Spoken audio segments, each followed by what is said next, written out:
Biyayang ipinagkaloob, kailangan i-share. Diba? So, hindi namin maubos-ubos yan. Dahil 25 kilos yan. So, i-share natin. Okay. Buksan. Biyayang ipinagkaloob, ibahagi.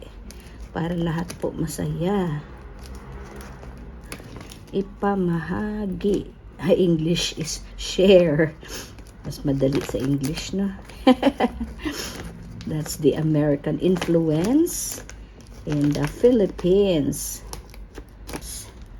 Nabubuksan lang yung mabilis eh. Ito, ganito. Ayan. There you go. Alis ka, Cloud. Ayan. Nauuna ka pa eh. Ay, salamat. Walang ipis. Oh, excuse, Cloud eh. Excuse. Baka mamaya malagyan pa ng mga balahibo mo.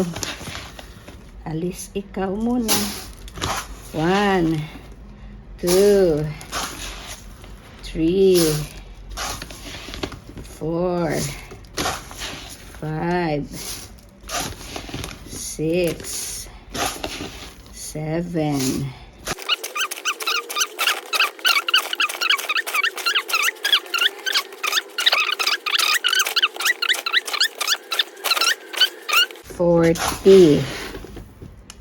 40.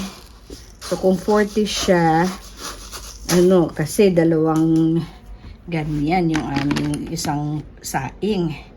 So, 40. Ibig sabihin, 20 days na yan. Ay, hindi naman nauubos sa isang saingan. Hindi po nauubos ng isang araw. Ito po. Ayan. Ilalagyan ko ng towel. Yan po, parang hand towel lang yan siya.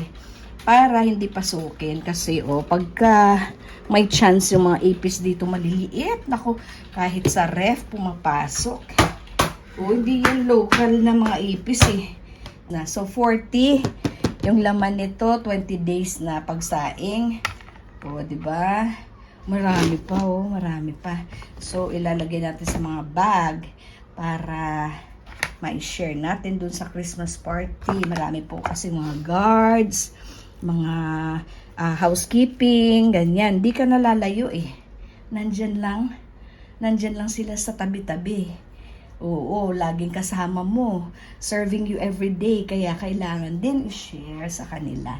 Ayan po. So, lalagyan din natin yung isang lalagyan nito. Tapos meron pa akong mga bags na ganito. Yung mga reusable na lang. Okay, so tuloy lang po natin siya. Okay, ayan. Sa reusable bags na lang. Ito. Diba? Marami pa. Diba, ito na rin. Yan na rin padala natin doon para, ito na yung matitira sa atin. Yan po. Enough na yan. Yan, isil natin ang mabuti. At baka mamaya yung ipis ay makapasok. Ang liliit pa man din mga ipis na yan. Okay, ayan. Masil na siya. Pasok natin dito sa... pareho sila. Pareho sila. Okay. Ayan Hindi ko po kinilo. Basta siya. May bigas. Okay. Yung remaining, siguro na yan. Door prize. Doon sa kanilang Christmas party. Ayan. Dalawang ganyan. At ito buo na lang yan. So, ayan. Hindi ko alam kung ilang kilo. Siguro mga more than 5 kilos yan, no? Ito, ayan.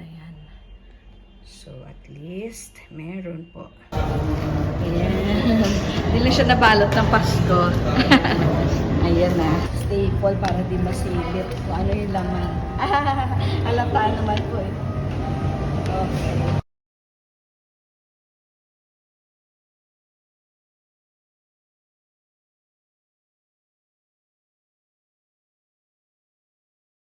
I-let go na natin.